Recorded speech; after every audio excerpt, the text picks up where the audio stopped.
நேயர்கள் அனைவருக்கும் வணக்கம்.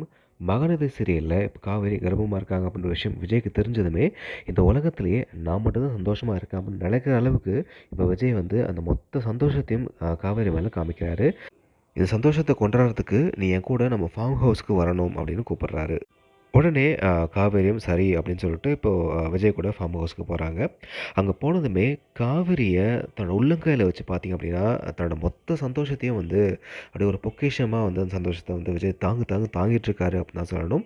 அ இந்த ஒரு அ நிமிஷம், இந்த நொடியே எனக்கு போதும் அப்படின்றதுக்கு ஏத்த மாரி காவேரியுமே அப்படியே சந்தோஷத்துல அப்படியே திளைச்சு போறாங்க அப்படின்னு தான் சொல்லணும். அந்த நேரத்தில தான் சாரதா அப்போ அ ஃபோன் பண்றாங்க. ஃபோன் பண்ணி இது மாரி அ பொருட்காட்சிக்கு அப்பளம் கேட்டு 2 பேர் வந்திருக்காங்க. ஸோ நானும் அவங்க கூட வந்து ஹெல்ப்புக்கு வரட்டுமா? அப்படின்னு கேட்க, காவேரிக்கு ஷாக் ஆகுது. ஆனா அந்த நேரத்தில விஜய் வந்து அந்த ஃபோன வாங்கி, காவேரி மாரியே செம்மையா டப்பிங்லாம் பண்ணி பேசி, "இங்க நெறைய பேர்லாம் வர முடியாது. ஆல்ரெடி 3 பேர் தான். நான் 3 பர்ஸ் வாங்கிட்டேன்." அப்படின்ற மாரி இப்போ செம்மையா பேசி அவங்கள வரவிடாம பண்ணிட்டாரு. இதுக்கு நடுவுல என்ன ஆகுது அப்படின்னா, விஜய் மேல எந்த தப்பும் இல்ல அப்படின்றது வெண்ணிலா மாமாவுக்கு புரியுது. ஸோ அதனால வெண்ணிலாவும் நானும் இங்க இருக்கிறது சரியில்ல அப்படின்னு முடிவுக்கு வந்த வெண்ணிலாவோட மாமா வந்து, பசுபதி அவர் ராகினிட்ட போயிட்டு, "இங்கேருந்து நான் வெண்ணிலாவ அழைச்சிட்டு போறேன்" அப்படின்னு சொன்னதுமே அவங்க செம்மையா ஷாக் ஆகுறாங்க.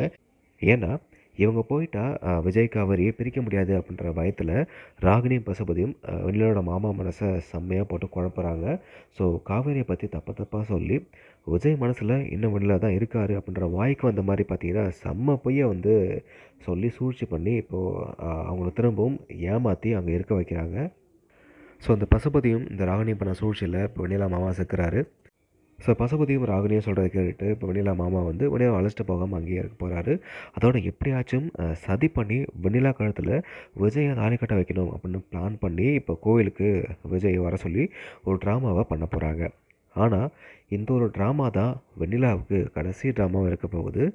ஏன் அப்படின்னா, இப்போ வெண்ணிலாவுக்கும் வேற ஒருத்தருக்கும் பார்த்தீங்க அப்படின்னா கல்யாணத்த நடத்தி வச்சு, வெண்ணிலா இனிமே காவேரி வாழ்க்கையில வராத மாதிரி ஒரு சம்பவத்த செம்ம மாஸா பண்ண போறாங்க. ஸோ வெயிட் பண்ணி பார்க்கலாம் என்ன ஆக போகுது அப்படின்றத. எல்லா சூழ்ச்சிக்கும் இந்த ராகினியும், பசுபதி தான் காரணம் அப்படின்றத செம்மையா எக்ஸ்போஸ் பண்ண போறாங்க. பார்க்கலாம்.